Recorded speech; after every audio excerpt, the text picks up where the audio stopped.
Imported सरकार इंतखाबात से फरार चाहती है और हमने फैसला किया है कि हम आइन बचाओ मुल्क बचाओ तहरीक का आगाज करें और उसकी इब्तदा आज हो गई है।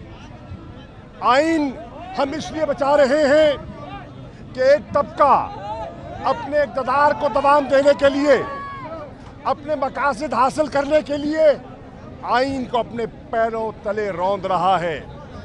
सुप्रीम कोर्ट ने तहरीक इंसाफ की नज़र में आइन की रूह के मुताबिक फैसला कर दिया और 14 मई के इंतखाबात का पंजाब में ऐलान कर दिया है। सुप्रीम कोर्ट के फाजिल बेंच ने अपने फैसले से आइन की तशरीह कर दी है। आज पीडीएम की सरकार और उनके तहादी उस फैसले को कबूल करने में रुकावटें डाल रहे हैं।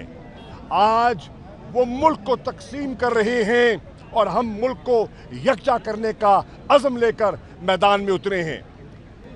अगर आप मज़ाकरात के ज़रिए आगे बढ़ना चाहते हैं तो हम सियासी लोग हैं और सियासी लोग मज़ाकरात से कतराते नहीं हैं।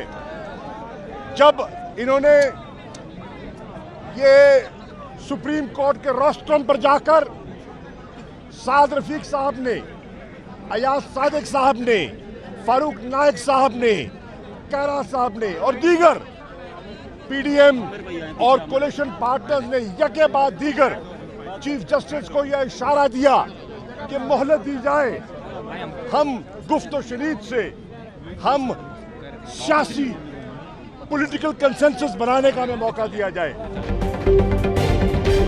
स्टार न्यूज़, जियो पाकिस्तान के लिए।